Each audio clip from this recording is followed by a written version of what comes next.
अस्सलाम वालेकुम dear students, आज हम लोग कर रहे हैं एक्सरसाइज 9.3 जिसका क्वेश्चन नंबर 1 2 3 4 हम लोग कंप्लीट कर चुके हैं। आज हम लोगों ने स्टार्ट करना है इसका क्वेश्चन नंबर 5। क्वेश्चन नंबर 5 है the ratio of two of the corresponding length of two similar conical can is 3:2। The larger conical cane have surface area of 96 meter square. Find the surface area of the smaller conical cane. हमें ratio दी हुई है उसकी length की, ठीक है, और जो हमारे पास लार्जर कॉनिकल केन है उसका एरिया दिया हुआ है। तो स्मॉलर कॉनिकल केन का हमने एरिया फाइंड आउट करना है। देखते हैं इसका सोल्यूशन। L1:L2 हमें गिवन है 3:2, जिसे हम लिख सकते हैं L1/L2 इज इक्वल टू 3/2। अब हमें भी कैसे पता चलेगा कि लार्जर हमारे पास कौन सी है जिसकी लेंथ ज़्यादा होगी, वो हमारी लार्जर वाली कॉनिकल केन है, मीन बिग वाली। तो यहाँ हमारे पास L1 हमने लिखा है कि वो देखें मेजरमेंट 3 है, बड़ी है, तो इसका मतलब है जो A1 होगा वो हमारा लार्जर कॉनिकल केन का एरिया होगा। तो हमने कहा A1 is equal to 96 metre square. A2 हमने फाइंड करना है क्योंकि हमारे पास L2 लेंथ स्मॉलर है, तो हमने स्मॉलर कॉनिकल केन का एरिया फाइंड आउट करना है, तो मीन A2 हम फाइंड करेंगे। फॉर्मूला हमने पढ़ा हुआ है, क्या होता है A1/A2 is equal to L1/L2 whole का स्क्वायर। फॉर्मूले में हम वैल्यूज पुट करते हैं। A1 हमारे पास है 96 मीटर स्क्वायर, L1 है 3/2 होल का स्क्वायर, और A2 आपके पास एज इट इज़ ऐसे ही आ जाएगा, ठीक है। अब हम लेते हैं इसका स्क्वायर, 3/2 का स्क्वायर हमारे पास आ जाएगा 9/4। हमने A2 की वैल्यू फाइंड करनी है, तो हम यहाँ कर रहे हैं क्रॉस मल्टीप्लिकेशन। ये A2 हमारा मल्टीप्लाई होगा 9 से, और 4 मल्टीप्लाई हो जाएगा 96 मीटर स्क्वायर से। तो 4 की हम मल्टीप्लिकेशन इससे करेंगे, आपके पास आएगा 384 metre square is equal to 9A2। हमने A2 की वैल्यू फाइंड करनी है, 9 हमारे पास एक्स्ट्रा है जो कि यहाँ मल्टीप्लाई हो रहा है, इस साइड पे आके ये डिवाइड हो जाएगा। तो A2 हमारे पास आ जाता है 42.67 मीटर स्क्वायर। ये हमने स्मॉलर कॉनिकल केन का एरिया फाइंड आउट कर लिया है। तो हमारा फर्स्ट पार्ट कंप्लीट हो गया। अब हम देखते हैं सेकंड पार्ट। सेकेंड पार्ट में हम कह रहे हैं द स्मॉलर कॉनिकल केन है वॉल्यूम। हमें स्मॉलर कॉनिकल केन का वॉल्यूम अब बता रहा है, find the volume of the larger conical can. अब हमने लार्जर कॉनिकल केन का वॉल्यूम फाइंड आउट करना है। स्मॉलर का वॉल्यूम हमें गिवन है, तो देखते हैं इसका सोल्यूशन। लेंथ हमें अगेन वही गिवन है, L1/L2 इज इक्वल टू 3:2।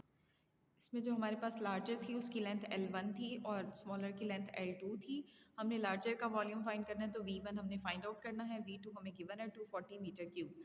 अब हमने वॉल्यूम फाइंड करना है, तो वॉल्यूम के लिए हम फॉर्मूला यूज़ करते हैं V1/V2 is equal to L1/L2 whole का क्यूब। फॉर्मूले के अंदर हम वैल्यूज़ पुट कर देते हैं।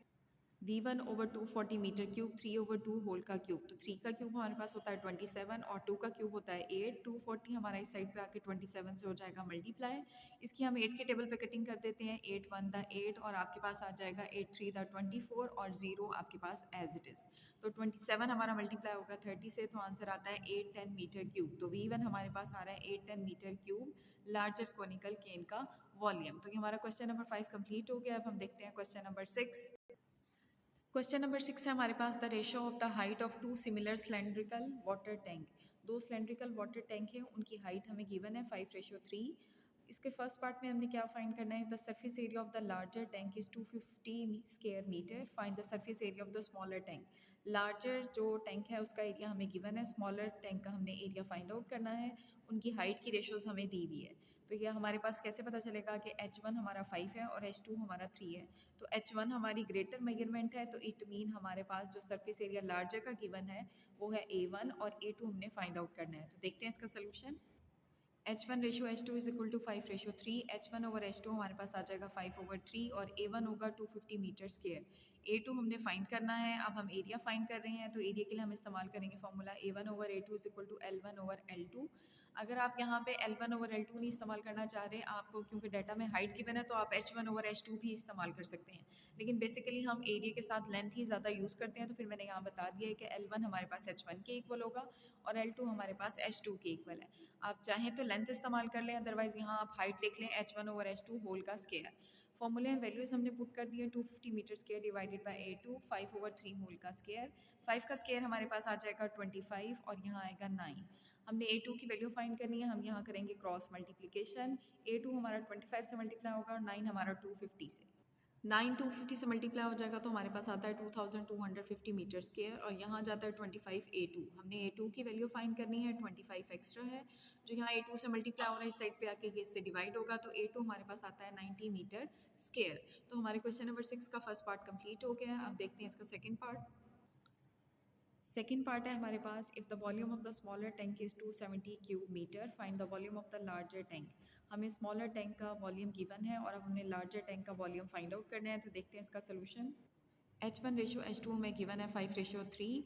हमने लार्जर टैंक का वॉल्यूम फाइंड करना है, मीन V1 हमने फाइंड करना है, V2 हमें गिवन है 270 मीटर क्यूब। वॉल्यूम का फॉर्मूला हमारे पास होता है V1/V2 is equal to H1/H2 whole का क्यूब। यहाँ भी अगर आप चाहें तो हाइट यूज़ कर लें, चाहे लेंथ यूज़ कर लें, कोई फ़र्क नहीं पड़ता, लेकिन वॉल्यूम में बस हमारे पास यहाँ क्यूब आता है। तो हमारे पास आएगा V1/270 metre cube is equal to 5/3 whole का क्यूब। 5 का क्यूब हमारे पास होता है 125 और 3 का क्यूब होता है 27। हमने V1 की वैल्यू फाइंड आउट करनी है, तो ये 270 हमारे पास एक्स्ट्रा है जो इस साइड पे जाके होगा मल्टीप्लाई। तो 27 से 27 कैंसिल हो जाएगा और 0 हमारा एज इट इज़। तो 125 हमारा मल्टीप्लाई होगा 10 मीटर क्यूब से, तो हमारे पास V1 आता है 1250 मीटर क्यूब। तो ये हमने V1 का आंसर फाइंड आउट कर लिया है। तो आपका क्वेश्चन नंबर 6 के हमारे दोनों पार्ट कंप्लीट हो गए हैं। Thank you so much, but don't forget to subscribe the channel for more videos.